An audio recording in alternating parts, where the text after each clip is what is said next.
Hello बच्चों, नमस्ते। कैसे हो आप सभी? बहुत अच्छे होंगे और आपकी पढ़ाई भी बहुत अच्छी चल रही होगी। मैं डिम्पल सैनी आप सभी का बहुत बहुत स्वागत करती हूँ आपके इस क्लास में। तो आज हम यहाँ पर पढ़ने वाले हैं Bihar board 12th class Hindi यानी कि दिगंत भाग 2। और दिगंत भाग 2 में हमारा चैप्टर चल रहा है, यहाँ पर चल रहा है क्या, हम स्टार्ट करने वाले हैं चैप्टर नंबर 7 ओ सदा नीरा, यानी कि सदा नीरा के बारे में है। ओ यानी कि उसे संबोधित किया गया है। अब मैं आपको बताऊंगी सदा नीरा क्या है। देखिए, बिहार के चंपारण में गंडक नदी बहती है, उस गंडक नदी का नाम ही सदा नीरा है। उस गंडक नदी को ही सदा नीरा संबोधन दिया गया है, नाम दिया गया है।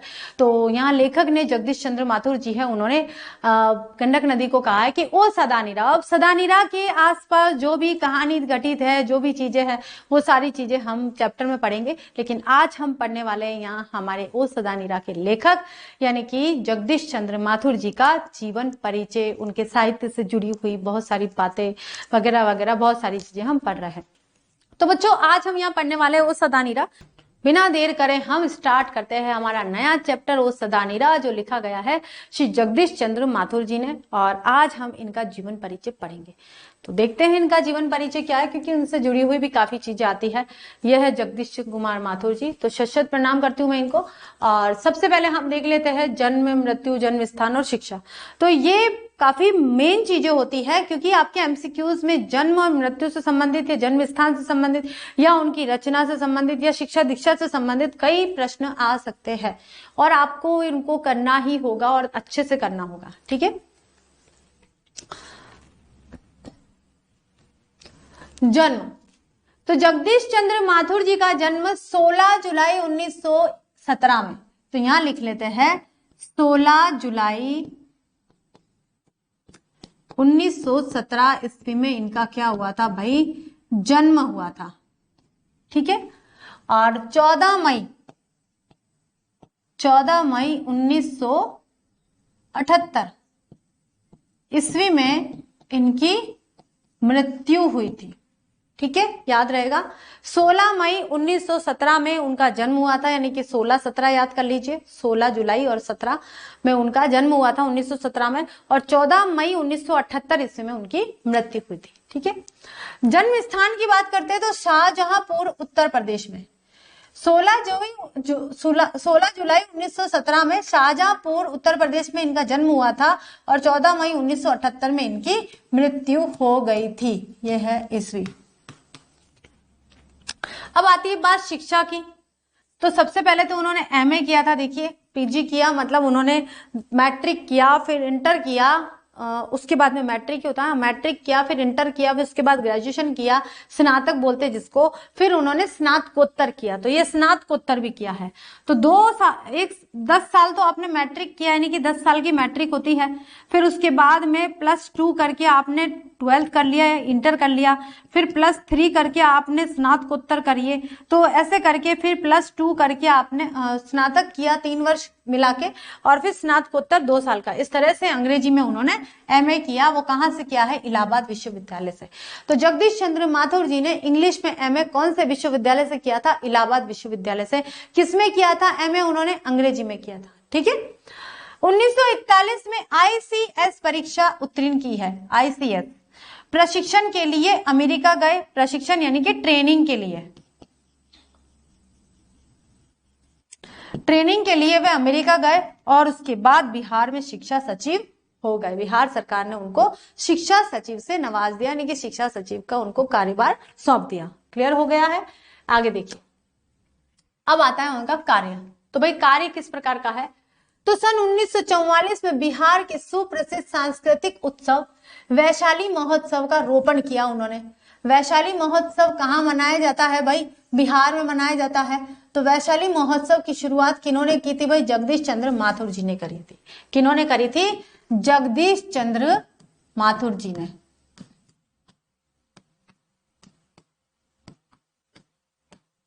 ठीक है। सन 1944 में बिहार के सुप्रसिद्ध सांस्कृतिक उत्सव वैशाली महोत्सव का रोपण किन्होंने किया था? जगदीश चंद्र माथुर ने। कब किया था? 1944 ईस्वी में, याद रखिएगा।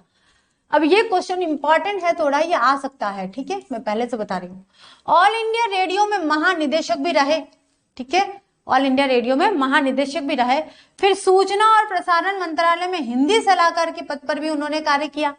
उसके बाद हार्वर्ड विश्वविद्यालय के विजिटिंग फेलो रहने के अतिरिक्त अन्य अनेक महत्वपूर्ण कार्यों से भी ये जुड़े रहे।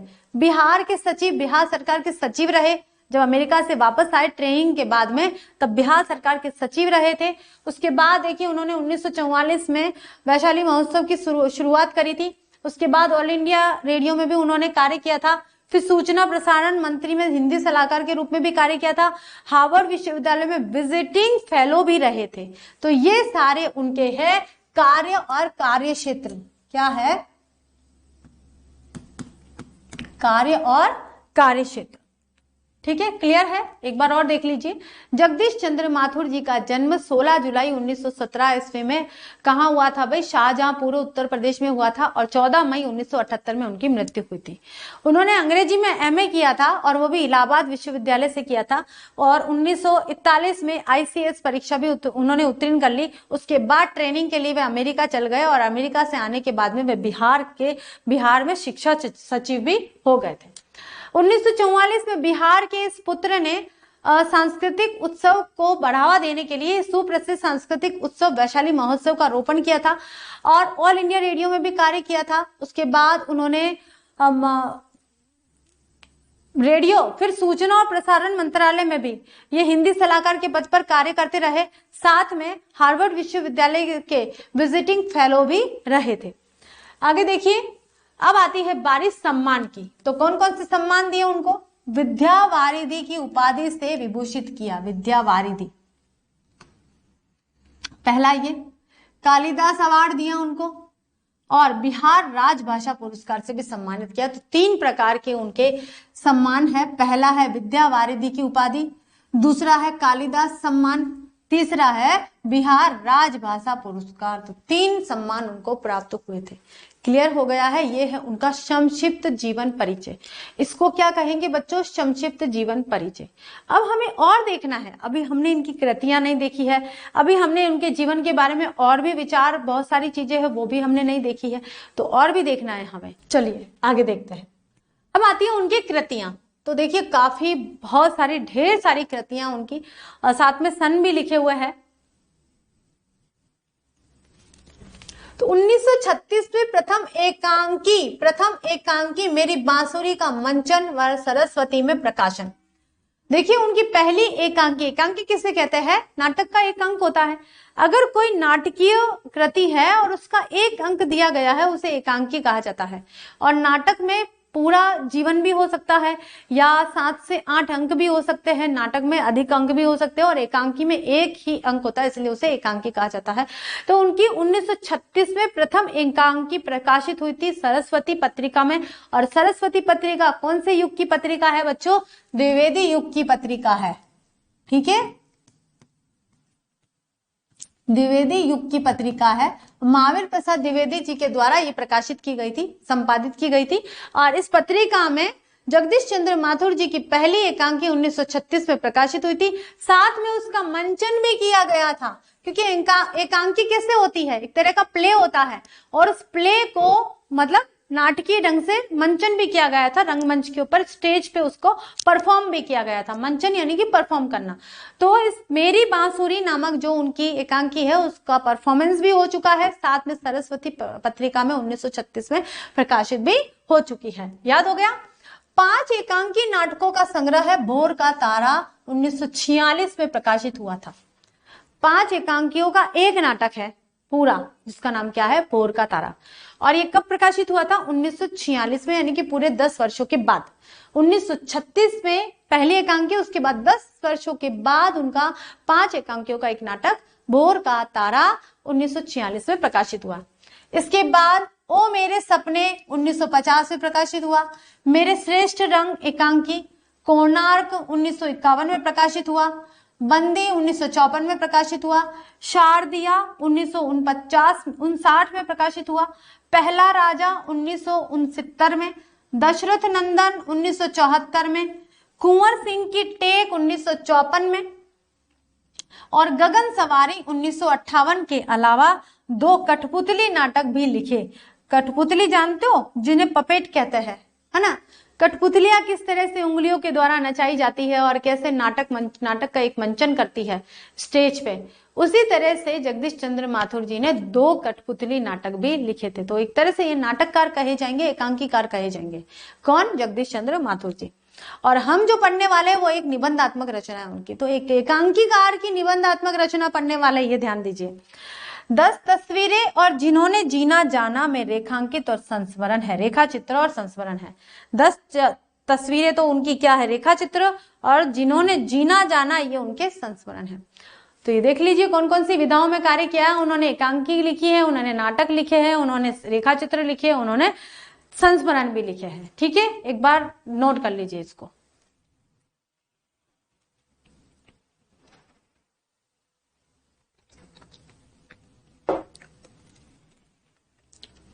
स्क्रीनशॉट भी ले सकते हैं इसको अच्छे से, और आप चाहो तो इसको इस फॉर्म में लिखिए।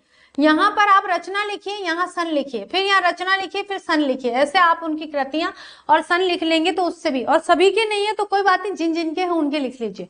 और साइड में जैसे एक चीज और लिख सकते हो, जैसे यहां पर आपने रचना लिखी, यहां पर आपने सन लिखा, और यहां पर विधा लिखी कि कौन सी विधा का है, कि एकांकी है या संस्मरण है या रेखा चित्र है या निबंध है, वो क्या है, वो आपको सारी यहाँ लिखनी है, या नंबर डाल सकते हो। तो इस फॉर्म में भी आप लिख सकते हो, मैंने आपको एक तरीका और बता दिया है।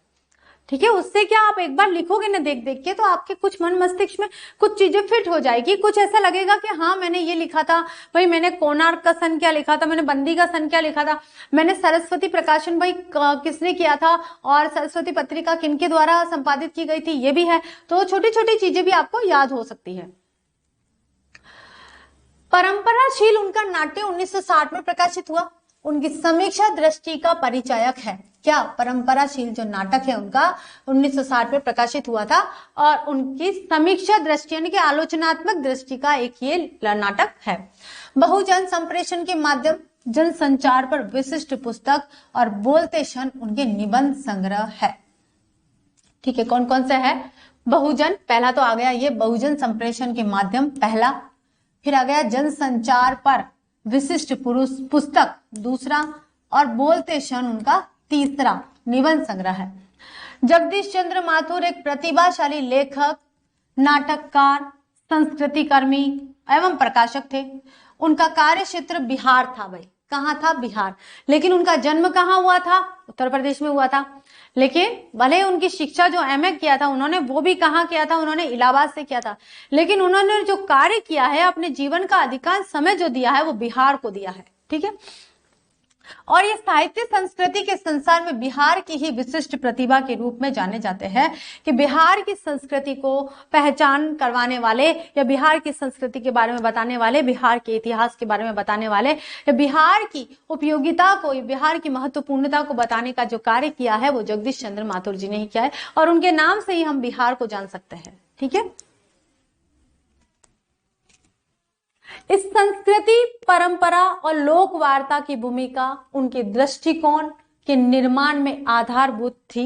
क्या आधारभूत थी? उनका दृष्टिकोण कैसा था, यानी कि उनका खुद का व्यक्तित्व कैसा था, उनकी जो समझ थी वो क्या थी, या उनका आइडियल कहेंगे, या उनका दृष्टिकोण यानी कि किस नजर से वो देखते थे कि संस्कृति, परंपरा और लोक वार्ता। संस्कृति क्या है, परंपराएं क्या है, और लोगों के द्वारा इनको किस तरह से ग्रहण करना है, लोगों के मन के अंदर इन दोनों को लेकर क्या विचार, आचार, प्रचार है, वो सारी चीजें क्या है, उस विषय पर उन्होंने अपना शोध कार्य शुरू कर दिया। नाटक और उसके बहुविध शास्त्रीय एवं लोक रूप हमेशा उनके आकर्षण के केंद्र में रहे हैं। उनके लेखन में रंग की कल्पनाशील सक्रिय चेतना समाहित भी। इसका प्रमाण उनकी छोटी बड़ी तमाम नाट्य कृतियां हैं, यानी कि नाटक की तरफ काफी आकर्षित हुए थे और नाटक को अधिकांश समय देते थे। नाटक के बारे में उनको पढ़ना है, यानी कि उन्होंने रचनाएं भी करी तो अधिकांश एकांकी और नाट्य रूपांतरण में करी है। कोई भी समाज को भी अगर कोई शिक्षा देनी है किसी प्रकार की तो उन्होंने नाटक के माध्यम से करी है, या तो एकांकी रूप को लिखकर करी है या नाटक को लिखकर करी है। तो नाटक और एकांकी के माध्यम से उन्होंने संस्कृति, परंपरा और लोक वार्ता को बताने का प्रयास करा है, जो मंचन और अभिनेता की दृष्टि से सफल मानी जाती है। श्री माथुर के लेखन में रचना भूमि का दायरा अपेक्षित रूप से सीमित और छोटा है। रचना भूमि का दायरा, यानी कि उन्होंने जो टॉपिक्स उठाए हैं वो काफी सीमित क्षेत्र से उठाए हैं। उन्होंने ज्यादा बड़ा विस्तारित रूप से नहीं लिखा है, बहुत छोटा छोटा लिखा है, लेकिन उनके जो टॉपिक्स थे वो काफी सीमित यानी कि संकुचित थे।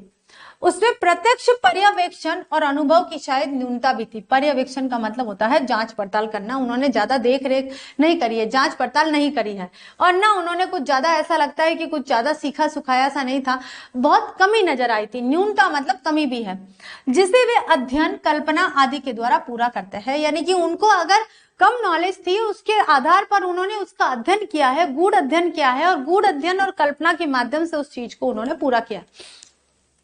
किंतु उनके साहित्य में संकीर्णता कहीं भी नहीं आने दी पाई है। संकीर्णता का मतलब होता है सूक्ष्मता, छोटापन, साधारण भाषा में हम कहेंगे छोटापन। उनके साहित्य को कभी भी छोटा नहीं समझ सकते हम, काफी बड़ा है, विस्तीर्ण है, संकीर्ण नहीं है, काफी बड़ा फैला हुआ सा माना जाएगा। नेक्स्ट देखिए, इसके बदले विस्मयजनक रूप में एक संवेदनशील उदार दृष्टिकोण उनके लेखन में प्रकट होता है, और परिष्कृत रुचि के इस लेखक, परिष्कृत का मतलब होता है साफ सुथरी,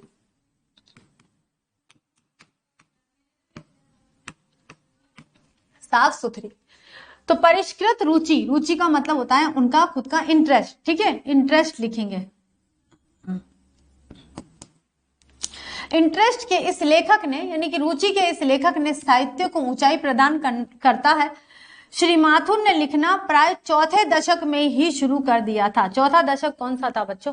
1930 से शुरू होता है, यानी कि 30 हो गया है। अब यहां से 31, 32, 33, तो तीसरा दशक खत्म हो जाता है, तो चौथा दशक शुरू हो जाता है। तो 1930 के बाद उन्होंने लिखना शुरू कर दिया था, ठीक है, क्योंकि 1917 में उनका जन्म हुआ था और 1930 के बाद से उन्होंने लिखना शुरू कर दिया था, तो चौथे दशक में ही शुरू कर दिया था। किंतु उन्होंने एक मनस्वी लेखक के रूप में अपनी पहचान नेहरू युग में बनाई। कौन से युग में? नेहरू युग कौन सा था भाई, बता सकते हो आप में से कोई? नेहरू युग किसे कहेंगे? कौन थे?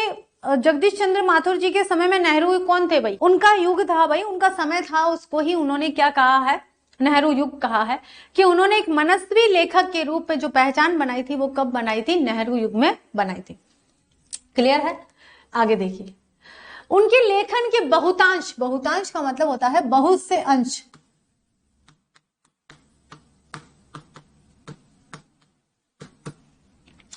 बहुत से अंश पर नेहरू युग की कल्पनाशीलता, कल्पनाशीलता का मतलब होता है बनावटीपन, जो भी कल्पनाशीलता थी, कल्पना के आधार पर साहित्य की रचना करने का जो प्रचलन चल रहा था उसे कहते हैं कल्पनाशीलता। और नव निर्माण की चेतना, नए निर्माण की चेतना तथा आधुनिक वैज्ञानिक परिदृष्टि की छाप तदनुरूप, उनके ही अनुसार, उनके अनुसार, तदनुरूप का मतलब होता है उनके अनुसार, वे जीवन और रचना दोनों में एक सुव्यवस्था, सुरुचि और कलात्मकता को आवश्यक मानते थे। सौंदर्य प्रियता, यानी कि सुंदरता को ज्यादा महत्व देते थे, सुंदरता उन्हें प्रिय लगती थी, इसलिए कहेंगे सौंदर्य प्रियता। तो सौंदर्य प्रियता और लालित्य मेद उनकी अभिरुचि के अंग थे। इन जातों को उनकी रचनाएं विश्लेषणों में सिद्ध करती दिखलाई पड़ती है तथा उनके संस्मरण विशेष रूप से प्रमाणित करते हैं। तो उनकी जो रचनाएं हैं काफी हद तक समाज के परिदृश्य में लिखी गई थी, उस सामाजिक परिदृश्य के बारे में यहाँ बताया है। 2 मिनट का ब्रेक लूंगी मैं आपसे पानी पीने के लिए, ठीक है।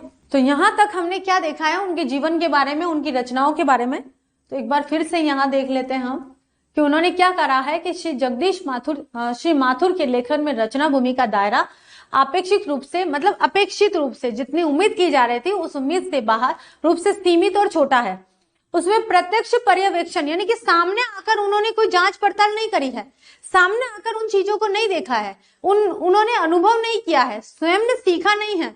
यहाँ तक कि उन्होंने क्या किया है, उनके साहित्य में जो कल्पनाशीलता मिलती है वो केवल उनके साहित्य में जो भी आपको जो संकीर्ण यानी कि जो रचना भूमि है, उन्होंने जो भी साहित्य रचा है उसमें आपको बनावटीपन नजर आएगा या कल्पनाशीलता नजर आएगी, या देखा जाएगा कि वो छोटा है, या हम जो सामने देख रहे हैं उसमें लगेगा कि उनका अनुभव कम है, सिखा सिखाया पाठ कम दिखाई दे रहा है, बल्कि बनावटीपन ज्यादा दिखाई दे रहा है। तो ये चीजें क्यों थी? क्योंकि उन्होंने इन चीजों को देखा नहीं था, उन चीजों को महसूस नहीं किया था। लेकिन उनके साहित्य में संकीर्णता कहीं नहीं है, छोटा साहित्य नहीं, काफी विस्तारित साहित्य है। इसके बदले विस्मयजनक रूप में एक मतलब भूले भुलाए से व्यक्ति के रूप में एक संवेदनशील उदार दृष्टिकोण उनके लेखन में प्रकट होता है, और परिष्कृत यानी कि साफ सुथरी रुचि के इस लेखक के साहित्य को ऊंचाई प्रदान करता है। श्री माथुर ने लिखना प्राय चौथे दशक यानी 1930 के बाद के समय से शुरू किया था, किंतु उन्होंने एक मनस्वी लेखक के रूप में नेहरू युग से शुरुआत कर दी थी। आगे देखिए, उनके लेखन के बहुत से अंश पर नेहरू युग की कल्पनाशीलता और नर निर्माण चेतना तथा आधुनिक वैज्ञानिक दृष्टिकोण की छाप दिखाई देती है। जो भी उनका नेहरू युग था, नेहरू युग का जो समय था, उस समय की छाप दिखाई देती है। उनके अनुसार वे जीवन और रचना दोनों में एक सुव्यवस्था, सुरुचि और कलात्मकता को आवश्यक मानते हैं। सौंदर्य प्रियता और लालित्य मेद उनकी अभिरुचि के अंग थे। इन जातों को उनकी रचनाएं विश्लेषणों में सिद्ध करती दिखलाई पड़ती थी। उनके संस्मरण विशेष रूप से प्रमाणिक माने जाते हैं। प्रमाणिक यानी कि प्रमाण स्वरूप ये माना गया है कि संस्मरण उनके काफी हद तक सही है। ये संस्मरण किन व्यक्तियों के हैं और उनके किन गुणों, प्रसंगों अथवा व्यक्तित्व चरित्र के पक्षों को लेखक स्मरण करता है। संस्मरण करने की शैली और स्मृतियों के संप्रेषण का मतलब क्या होता है? कम्युनिकेशन। ठीक है, कम्युनिकेशन यानी कि बातचीत, संप्रेषण।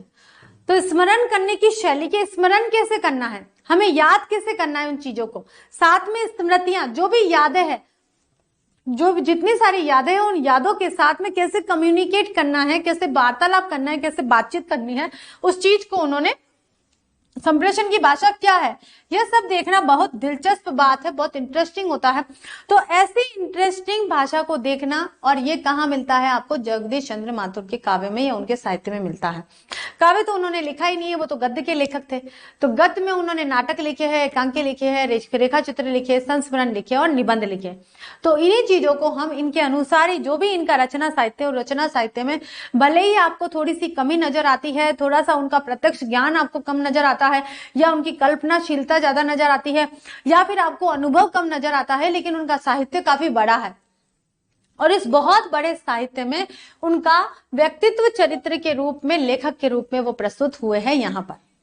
आगे देखिए बच्चों, इसलिए भी कि इससे लेखक के अपने बारे में बहुत कुछ अंतरंगता पूर्वक व्यक्त होता है, कि लेखक ने जो भी साहित्य रचा है उसमें उनका खुद का भी अंतर्मन प्रस्तुत किया गया है। तो जो अपने अंतर्मन से प्रस्तुत कर चुका है, उसके बारे में हम और क्या कहेंगे कि जगदीश चंद्र माथुर जी कैसे विचार के थे, क्या सोचते थे वे, क्या विचारधारा थी उनकी। हम यहाँ जो ओ सदा नीरा पाठ पढ़ने वाले हैं, गंडक नदी के बारे में पढ़ने वाले हैं। उस गंडक नदी के लिए या गंडक नदी के किनारे पर बसने वाले लोगों की जो जीवन व्यथा थी वो किस प्रकार की थी, वो हम इस चैप्टर के माध्यम से देख लेंगे। कि भले ही वो वहां नहीं गए हैं, लेकिन कही सुनी बातें और लिखी पढ़ाई किताबों के माध्यम से उन्होंने एक निबंध की रचना करी है, और निबंध कितना सार्थक और कितना सत्य सिद्ध हुआ है, ये भी आप उस चैप्टर में देखिएगा। जगदीश चंद्र माथुर ने कुछ ललित यानी कि छोटे, ललित का मतलब होता है छोटे, और बहुत ही सुंदर, दिलचस्प, व्यक्ति व्यंजक और रम्य निबंध भी लिखे हैं। रम्य यानी कि सुंदर निबंध लिखे हैं। ये निबंध व्यक्ति, भाव, वस्तु प्रधान है। इनमें से एक निबंध उनकी पुस्तक बोलते क्षण से यहाँ प्रस्तुत किया गया है। कौन सा निबंध संग्रह है? यहाँ ओ सदा नीरा बोलते क्षण, बोलते क्षण है।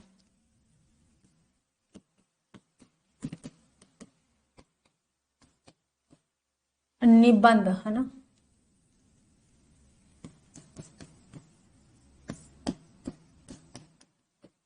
संग्रह से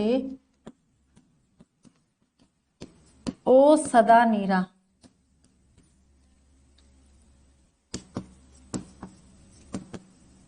निबंध लिया गया है, ये लिख लेना। ठीक है, तो बोलते क्षण से यहाँ प्रस्तुत है कौन सा एक निबंध है, ओ सदा नीरा, जिसमें उनकी तीनों कोटियों के निबंध का समाहार हो जाता है। कौन कौन सी कोटियां थी भाई, देखिए उनके निबंध कैसे थे। सबसे पहले तो ललित निबंध, उनके निबंधों की विशेषता है।